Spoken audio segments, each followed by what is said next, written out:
श्री शिवाय दोस्तों 10 जून 2024 को विनायक चतुर्थी सोमवार के दिन है। दोस्तों इसी दिन किया जाने वाला पंडित जी द्वारा बताया गया 5 कनेर के फूल वाला उपाय आप लोगों को जरूर करना चाहिए, क्योंकि दोस्तों ये एक ऐसा उपाय है जो कि इस उपाय को करने के बाद दोस्तों आपको पूरे कोई और उपाय को करने की जरूरत नहीं है, क्योंकि सबसे बड़ा और सबसे नया ये उपाय पंडित जी ने अपनी अभी की सीहोर की कथा में ही आया है।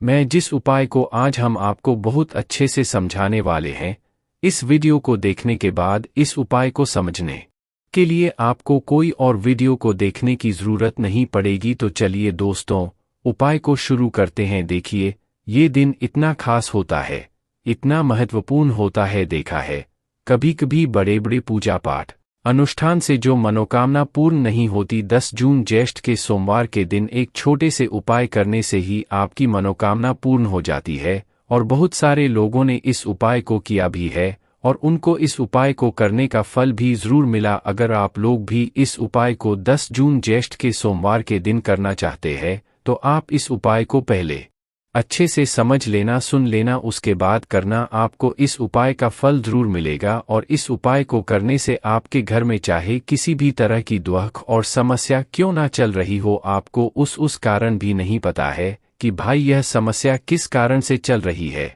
उसका कुछ भी कारण हो सकता है, जैसे पितृ दोष हो सकता है या किसी भी तरह का मंगल दोष भी हो सकता है, और भी बहुत तरह के दोष होते हैं, कुछ भी हो सकता है। पर आपको इस उपाय को करने के लिए अपने दोष को पता लगाने की भी जरूरत नहीं है। 10 जून ज्येष्ठ के सोमवार के दिन इस 5 कनेर के फूल वाला उपाय को आप लोगों को कर लेना है। ये एक ऐसा है जिस उपाय को अगर किसी विशेष दिन पर किया जाए तो भाई उस विशेष दिन का जो है वह तो हमें मिलता ही मिलता है, पर हमने उस दिन पर इस 5 कनेर के फूल वाले उपाय को किया है तो हमें उससे भी बड़ा फल मिलता है, और फल बहुत जल्दी मिलता है, क्योंकि आप इस उपाय को बहुत ही बड़े और विशेष दिन पर कर रहे हो। क्योंकि 10 जून 2024 विनायक चतुर्थी सोमवार बहुत ही ज्यादा बड़ा होता है। इसीलिए दोस्तों आज की इस वीडियो में हम आप लोगों को 5 कनेर के फूल वाला उपाय समझाएंगे, जिस उपाय को करने से अगर आपकी किसी भी तरह की मनोकामना है,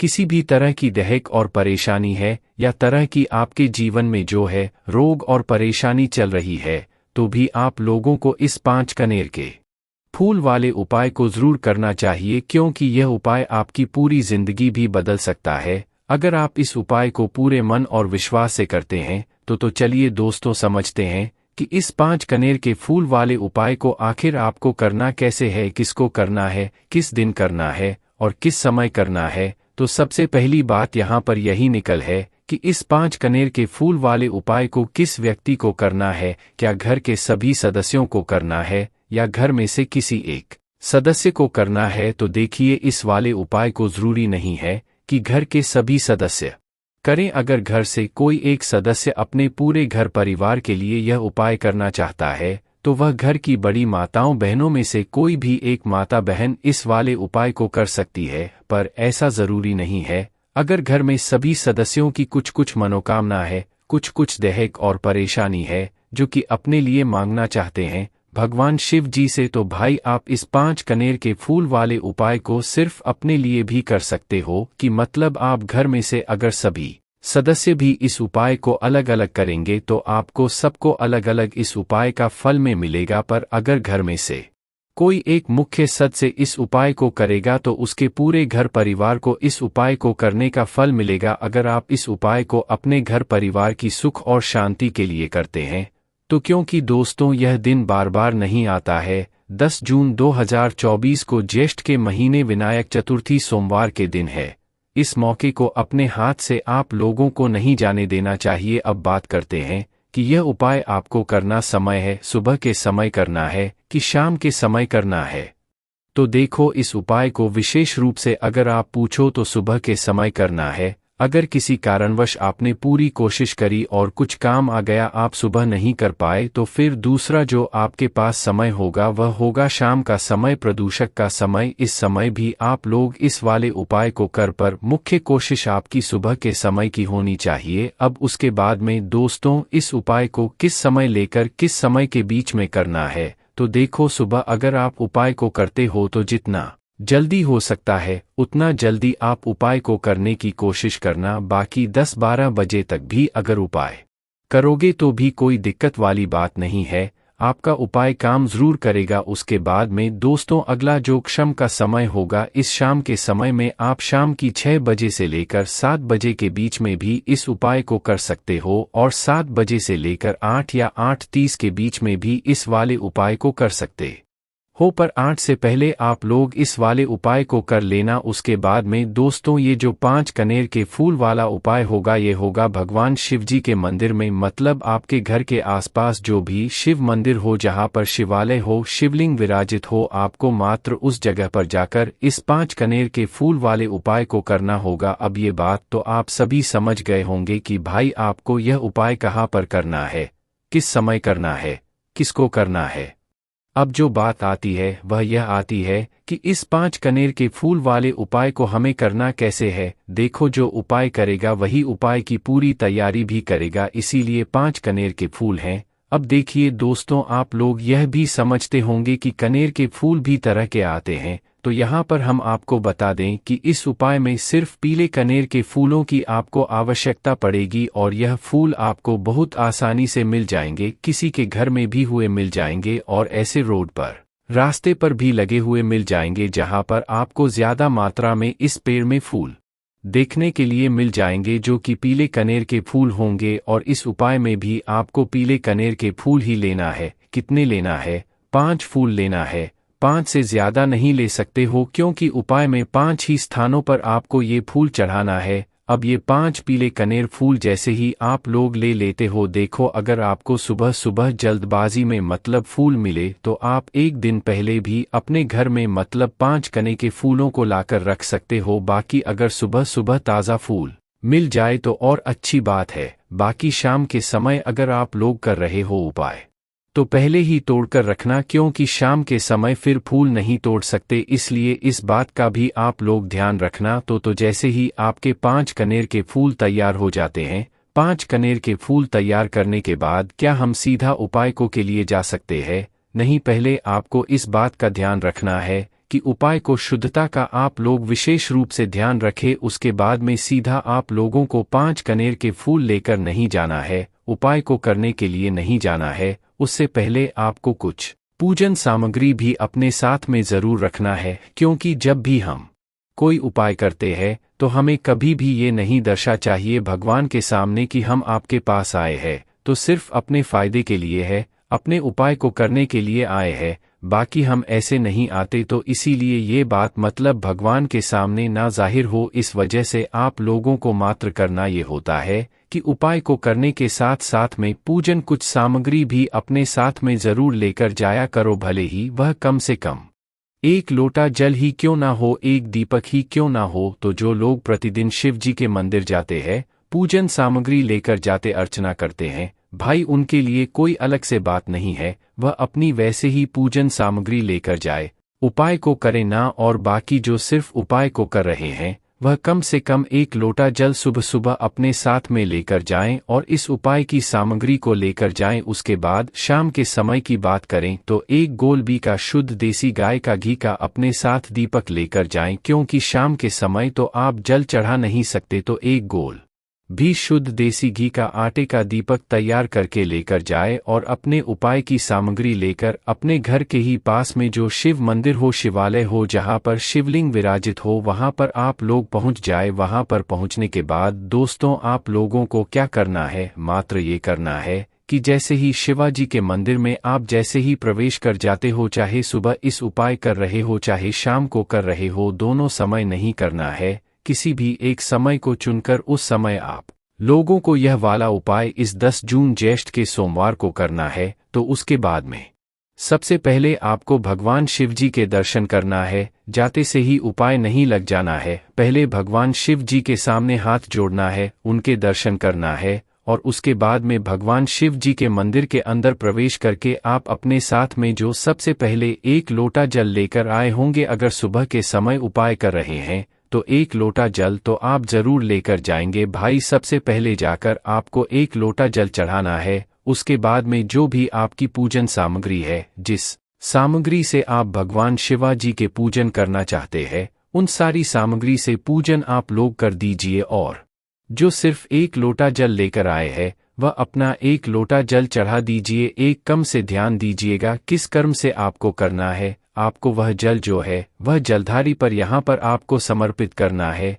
एक धार से। और यही इस जल को देते हुए लेते हुए जैसे जैसे पेन चल रहा है, इस तरीके से माता रानी के हस्तकमल के चारों तरफ से घूमते हुए शिवलिंग के ऊपर समर्पित करना है। जल चढ़ाने का भी एक काम होता है महाराज, जो गुरुदेव ने कई बार अपने कथाओं में बताया था। हर चीज का नियम है, सृष्टि भी एक नियम से चल रही है। इस नियम से आपको यह उपाय करना होगा। जलधारी से आपको जल की धार लगानी है और उसे आगे बढ़ते हुए माता रानी के हस्तकमल के चारों तरफ हुए शिवलिंग पर पूरा एक लोटा शुद्ध जल आपको समर्पित कर देना है। उसके बाद आपको अपने दाहिने हाथ में इसे कनेर के पुष्प को लेना है और इसे 5 जगह पर आपको टच करना है। कौन सी है वह 5 जगह, तो एक एक करके ध्यान से सुनते चले जाएगा, समझना की कोशिश कीजिएगा। आप सबको पता है शिवलिंग पर ही पूरा का पूरा परिवार महादेव जी का विराजमान होता है। सबसे पहले जो आपको टच करवाना है वह गणेश जी के स्थान पर टच करवाना है,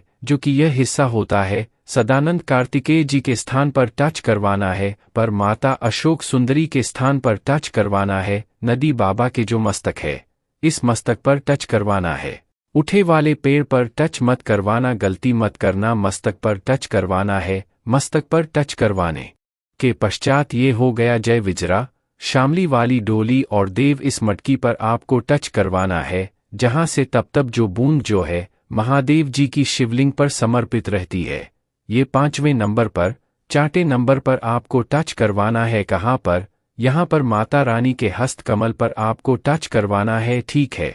और कोई मिला हुआ भाग रखना है आपके विपरीत दिशा में, और जो दांडी का मुख रखना है वह रखना है आपकी तरफ। अगर आप इधर की तरफ खड़े हुए हो तो दांडी का मुख रहेगा आपकी तरफ, मिला हुआ भाग आपसे विपरीत दिशा में रहेगा। शिवलिंग के ऊपर जो एक पीला कनेर का फूल 10 जून ज्येष्ठ के सोमवार दिन समर्पित कर देता है, न उसके जीवन में कभी भी कोई समस्या आ नहीं सकती है। पूज्य गुरुजी का यह वाला इतना अचूक उपाय है, धन की कभी कभी नहीं होती है, उसका जीवन हमेशा के लिए सिद्ध हो जाता है। पूज्य गुरुजी का यह वाला उपाय बहुत ही ज्यादा खास हो चुके, जरूर कीजिएगा। आपको दूसरे नंबर का जो फूल है कनेर का, वह है मतलब कार्तिकेय जी वाले स्थान पर समर्पित कर देना है। उसके बाद में तीसरे नंबर का जो कनेर का फूल है या आपको माता अशोक वाले स्थान पर समर्पित करना है, जो स्थान के बिल्कुल बीचों बीच में होता है, जो शिवाजी की सबसे छोटी बेटी जी का स्थान होता है, ठीक है।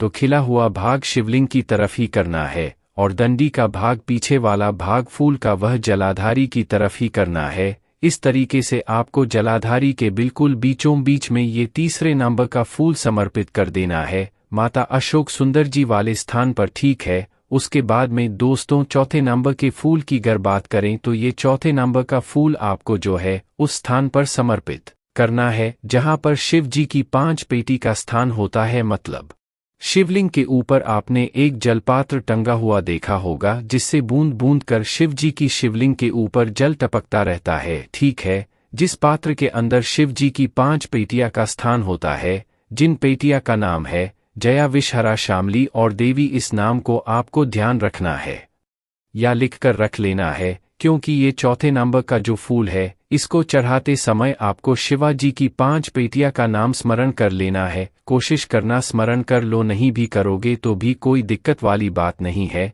हम आपको वापस से बता देते हैं, जया, विषहरा, शामली, बारी, दौत्री और दहना, इन 5 पेटियां का नाम लेकर उस पात्र के अंदर ये चौथे नंबर का फूल आप लोग समर्पित कर देना है, ठीक है। अगर वह पात्र टंगा हो तो शिवाजी की 5 पेटी का नाम लेकर ही जो मतलब ये जो फूल है चौथे नंबर के या जलाधारी के ऊपर ही समर्पित कर देना। माता जगदम्बा जी के हस्त का मतलब शिवलिंग के आसपास कहीं पर भी जलाधारी के ऊपर है ना, ये चौथे नंबर का फूल आप समर्पित कर देना। उसके बाद में 5वें और आखिरी नंबर का जो केना का फूल रहेगा ये आपको शिवलिंग के ऊपर समर्पित करना है। पर उससे पहले अगर आपके मतलब जिस मंदिर में उपायुक्त कर रहे हैं उस मंदिर में अगर त्रिशूल लगा हुआ है तो त्रिशूल का के मध्य भाग होगा, जिस मध्य भाग से 3 जो है वह मतलब निकले हुए होंगे त्रिशूल के, ठीक है। तो उस मध्य भाग पर अगर हो सके त्रिशूल अगर आपके मंदिर में है तो भाई उस मध्य भाग से इस 5वें नंबर के कनेल के फूल को छुआ लेना या स्पर्श करा लेना और इसे सीधा भगवान शिव जी के शिवलिंग के ऊपर अपनी मनोकामना को करते हुए चढ़ा देना। खिला हुआ भाग सामने की तरफ होगा मतलब जलाधारी होगा और डंडे वाला भाग शिवलिंग के पीछे की तरफ होगा। ठीक है, शिवलिंग मतलब फूल के पीछे वाला भाग शिवलिंग के पीछे की तरफ होगा। इस तरीके से आपको इस 5वें नंबर के फूल को शिवलिंग के ऊपर चढ़ा देना है। अगर त्रिशूल नहीं है तो आप सीधा जो है इस फूल को मतलब भगवान शिवाजी के शिवलिंग के ऊपर अपनी मनोकामना को करते हुए चढ़ा दो, भगवान से प्रार्थना करते हुए चढ़ा दो। ठीक है, मनोकामना ना विशेष बोल देना। लोगों को ऐसी चीज के बारे में बताऊंगा जिससे कई जगह आकाश बेल के नाम से जानते हैं। हो सकता है आप जिस जगह पे हो इसे अलग नाम से जाना जाता हो। कृपा कर हमें कमेंट बॉक्स में जरूर बताना और इसे आपके यहां किस नाम से जाना जाता है ये हमें जरूर बताना। और इसे गलती से भी कुंवारे पुरुष कभी मत खाना, नहीं तो आपके अंदर ऐसी गर्मी आएगी कि आप निकालने के लिए पागल हो जाएंगे कि ये गर्मी निकले। कहाँ ये पति पत्नी जरूर देखें। दोस्तों, अमरबेल एक तरह की लता होती है और ये जीन्स भी पेड़ पर लिपटी होती है।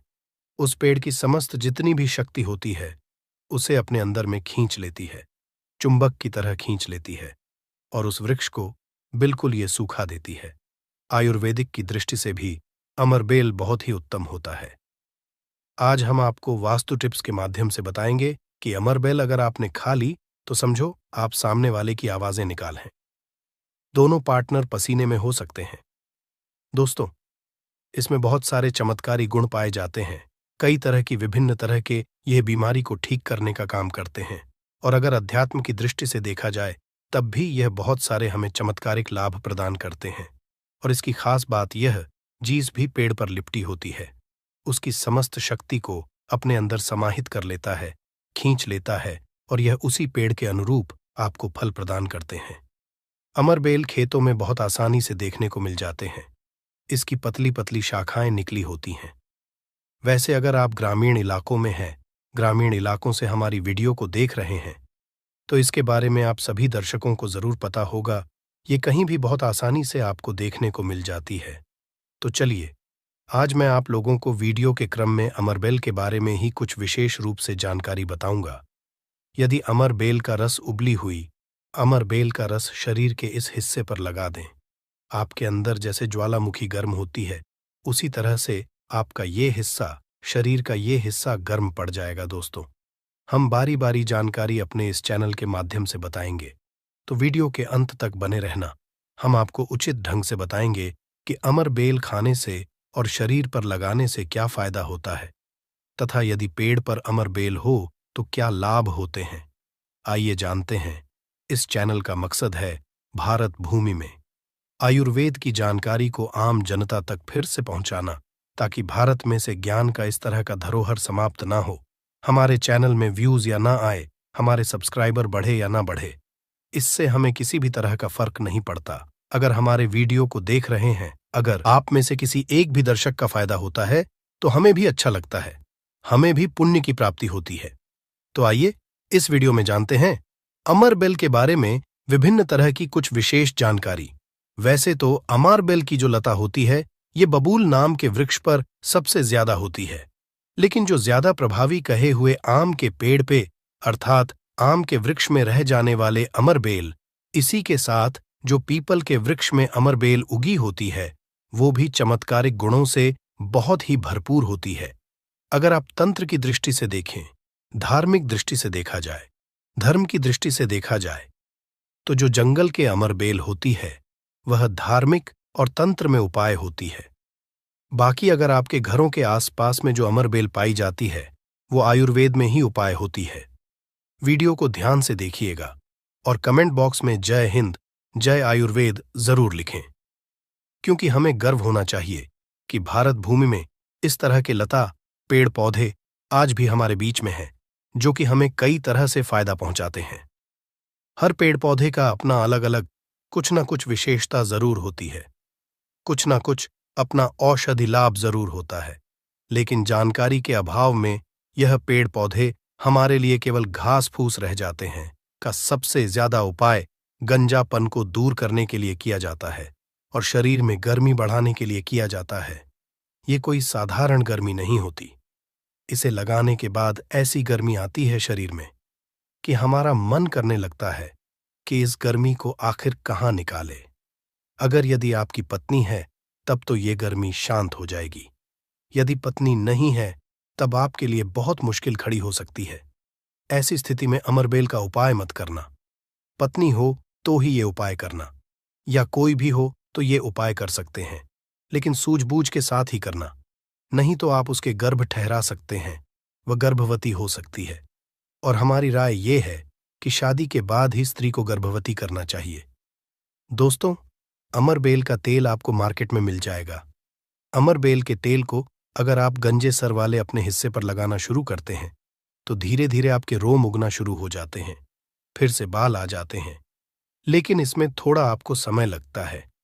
आप चाहें तो अमरबेल को पीस करके आप अपने गंजे सिर वाले हिस्से पर लगा सकते हैं।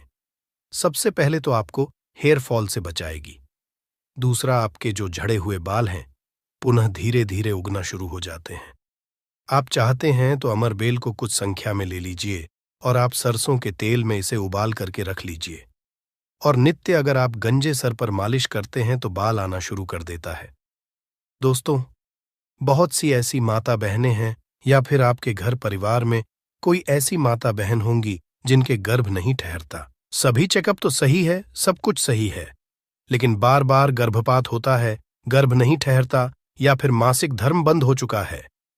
ध्यान से सुनना, मैं जो जानकारी बता रहा हूं लाखों रुपए खर्च करेंगे, फिर भी इस तरह की गुप्त जानकारी कोई नहीं बताने वाला। जिनका गर्भ नहीं ठहरता, माता बहनें ध्यान दीजिए, या फिर जिनके शुक्राणु बहुत ही पतले हैं, जो भाई लोग अपने शुक्राणु को मजबूत बनाना चाहते हैं, बच्चा पैदा करने में सामर्थ्यवान होना चाहते हैं, एक काम जरूर करिएगा, इसमें शर्म नहीं करना चाहिए। जनहित एवं जन कल्याण के लिए ये जानकारी बता रहा हूं। ध्यान से सुनिएगा दोस्तों, जिनका गर्भ नहीं ठहरता या फिर जिनके शुक्राणु बहुत पतले हैं या फिर चाहते हैं, तो ये दोनों काम पति पत्नी दोनों कर सकते हैं। तो आधे गिलास गुनगुने दूध में आपको आधे चम्मच से कम मात्रा में अमरबेल का पाउडर लेना है। इसे डाल करके एक टाइम पीना है। रात में सोने से पहले पति और पत्नी अगर दोनों पीते हैं तो बहुत ही अति उत्तम है। महिलाओं को क्या करना है, ऋतु के 5 दिन बाद, ऋतु अर्थात मासिक धर्म के 5 दिन बाद इसे आपको नित्य 2 महीने तक पीना है। अगर आपका गर्भ नहीं ठहरता है तो गर्भ ठहर जाएगा, अर्थात आपका गर्भ रुक जाएगा। जो भाई लोग जिनके शुक्राणु बहुत पतले हैं, बच्चे पैदा करने में सामर्थ्यवान नहीं हैं, उनके शुक्राणु गाढ़े हो जाएंगे और बच्चे पैदा करने में सामर्थ्यवान हो जाते हैं। अगर ये दोनों उपाय मैंने अभी बताया कि स्त्री पुरुष अगर दोनों ये उपाय करेंगे तो युवन 100% लाभ मिलते हैं, ठहर जाता है। बस आपको विश्वास जरूर रखना है दोस्तों। इसके बाद जिनके बच्चे नाट्य हैं, बहुत से ऐसे बच्चे होते हैं गांव में, सड़क पे, जिनकी ग्रोथ नहीं हो पाती, बिल्कुल ही छोटे रह जाते हैं।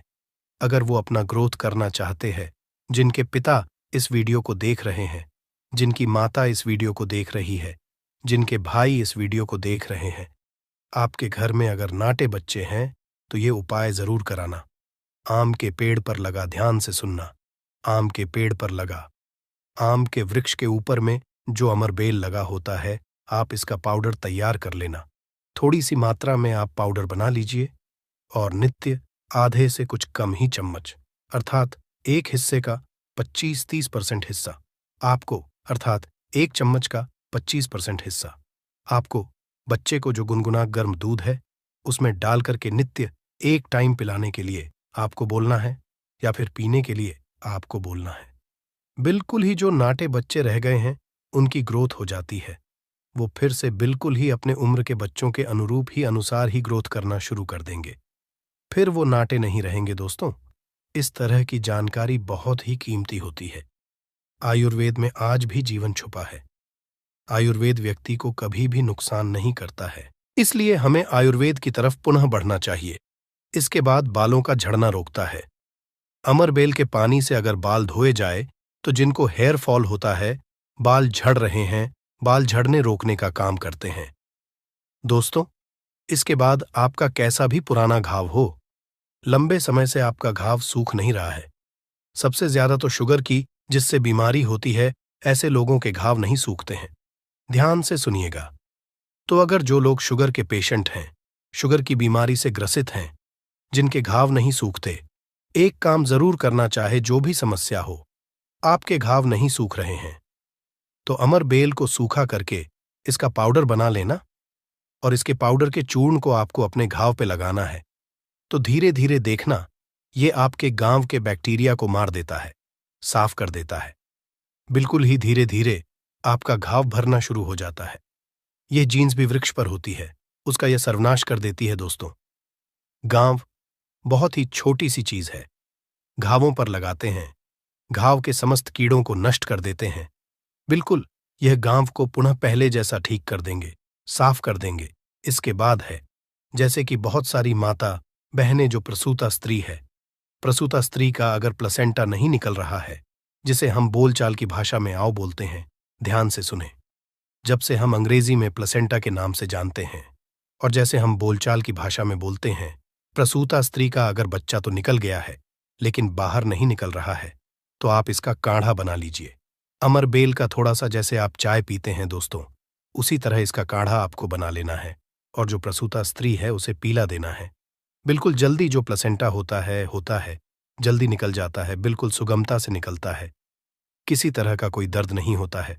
दोस्तों, यदि 1 लीटर पानी में 200 ग्राम अमरबेल डालकर उबाल आ जाए और गैस बर्तन को उतारने के बाद इस उबली अमरबेल में 100 ग्राम कच्ची शराब डालकर और इसकी भाप से अंडकोश की सिकाई की जाए, तो अंडकोश पर लगी पुरानी से पुरानी चोट, सूजन, गांठ, दर्द मात्र 24 घंटे में ठीक हो जाती है। दोस्तों, जब अंडकोश पर चोट लग जाती है तो यह उपाय जरूर करता हूं। हम अपनी माता की सौगंध खाते हैं। अंडकोश में यह उपाय 100% कारगर साबित होता है। काफी सैकड़ों साल पुराना उपाय है। यह इसे जरूर आजा समझा दोस्तों। यदि उबली हुई अमरबेल को पीसकर इसका लेप अपने नीचे वाले हिस्से पर यदि लगाए तो साइज में प्रगति होती है। 10 गुना तेजी से साइज बढ़ जाता है और आपका हिस्सा मोटा भी हो जाता है। हम नाम नहीं लेंगे, आप इशारों में समझ सकते हैं हम किसकी बात कर रहे हैं। फिर आप किसी को भी खुश कर सकते हैं। दोस्तों, अमरबेल बांझपन, नपुंसकता को जड़ से समाप्त करती है। बस आपको सही तरीके से इसका इस्तेमाल आना चाहिए। यदि कोई भी पुरुष उबली हुई अमर का पानी घोले के तेल में लगाकर अपने नीचे वाले हिस्से पर यदि लगाता है, इससे मालिश करता है, तो ऐसी गर्मी पैदा होती है जिसके कारण सामने वाला भी आपकी गर्मी से जल सकता है। ये आप तब करें जब आपका पार्टनर हो। यदि आपका पार्टनर नहीं है, आपकी पत्नी नहीं है, तो ये उपाय मत करना। नहीं तो आप किसी के साथ भी गलत कर सकते हैं, या आपका कोई साथी है तो यह कार्य कर सकते हैं, लेकिन आपकी गर्मी के कारण आपका साथी भी जल सकता है। थोड़ा सावधान रहें को बहुत कम मात्रा में इस्तेमाल करना। हफ्ते में 1-2 बार यदि डेली इस्तेमाल करोगे तो आप इसकी गर्मी के कारण पागल हो सकते हैं। वो वाला पागल नहीं, गर्मी वाला पागल। दोस्तों, मैंने आप लोगों को इसका आयुर्वेदिक उपाय बता दिया है। चलिए मैं आप लोगों को इसका तांत्रिक उपाय बताऊंगा, इसका धार्मिक उपाय बताऊंगा, क्योंकि ये भी जानना बहुत बेहद जरूरी है। अमरबेल से व्यक्ति भूत भविष्य वर्तमान जान सकता है। जो जंगल की अमरबेल हो, पीपल के वृक्ष पर लगी की अमरबेल हो। ठीक है, आपको अपने ग्रामीण इलाकों की अमरबेल का उपाय नहीं करना है, जंगल की अमरबेल का उपाय करना है। तो पीपल के वृक्ष पर लगी जो जंगल की अमरबेल होती है, अगर आप इसे निमंत्रण देकर के लाते हैं, निमंत्रण के समय बोलना है कि मैं भूत वर्तमान भविष्य की जानने के लिए आपको ले जाने आया हूं। शनिवार के दिन निमंत्रण दे आना है, रविवार के दिन प्रातःकाल आपको सूर्योदय से पहले ले आना है और आप इसे तकिए के नीचे में रखिए। 7 दिनों के आप देखना, आपके भूत और भविष्य ये बताना शुरू कर देते हैं, अर्थात स्वप्न के माध्यम से आपको भूत और भविष्य दिखना शुरू हो जाता है। क्या आप भविष्य में क्या करेंगे, भूतकाल में आपकी कौन सी घटना हो चुकी है, और मैं जो ये जानकारी बता रहा हूं, ये जानकारी हवाई बात नहीं है। काफी सारे लोगों ने लाभ लिया है, अर्थात काफी सारे लोगों ने इसका उपाय भी किया, उन्हें 100% लाभ भी मिला है, क्योंकि इस चैनल में वही जानकारी बताई जाती है जो जानकारी सरल हो, में आपका लाभ छिपा हो। दोस्तों बोलेंगे कि सट्टे में नंबर जानने के लिए मैं ये अमरबेल का उपाय करे तो क्या देखेंगे, बिल्कुल ऐसा नहीं है। हाँ, आपको निकट भविष्य में, भूत भविष्य, वर्तमान में जो होने वाली घटना है उसे बिल्कुल ही दिखाता है दोस्तों। इसके बाद ऐसा समझा जाता है कि अमरबेल को अगर शत्रु के घर में फेंक दिया जाए तो शत्रु के धन का नाश कर देता है, उनका सर्वत्र नाश कर देता है। जी हाँ, बिल्कुल ही।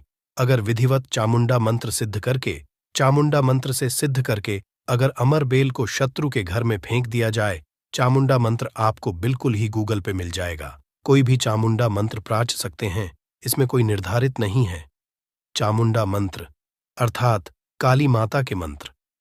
तो चामुंडा मंत्र से अगर इसे अभिमंत्रित करके शत्रु के घर में फेंका जाए तो ये शत्रु के धन नाश कर देती है, शत्रु का सर्वनाश कर देती है। दोस्तों, अमरबेल को आपको साधारण नहीं है। अमरबेल ये कहा जाए तो एक तरह की व्यक्ति को करोड़पति कर सकती है। ऐसा कहा जाता है विधि विधान। अगर विधिपूर्वक गुरु पुष्य नक्षत्र में, रवि पुष्प नक्षत्र में अमरबेल को निमंत्रण देकर के लाया जाए और इसे निमंत्रण देकर के लाने के बाद अगर आप इसे एक लता की भांति खाली जगह आपके घर में, जहां पे खाली जगह हो या फिर बगीचे में खाली जगह हो, वो वहां पे लगाते हैं, तो जैसे जैसे इनका ग्रोथ होना शुरू होता है, जैसे जैसे इनका आकार बढ़ना शुरू होता है, आपके जीवन में धन, दौलत, सुख, शांति एवं धन की देवी मां लक्ष्मी अर्थात पैसों की वृद्धि आपके जीवन में होना शुरू हो जाती है। तो आशा करता हूं कि अमरबेल के बारे में जो आयुर्वेदिक एवं धार्मिक उपाय बताया हूं, यह उपाय आपके जीवन में मंगलमय एवं कल्याणकारी साबित जरूर होंगे। एक लायक जरूर करें। विधि विधान: अगर विधि पूर्वक गुरु पुष्य नक्षत्र में, रवि पुष्य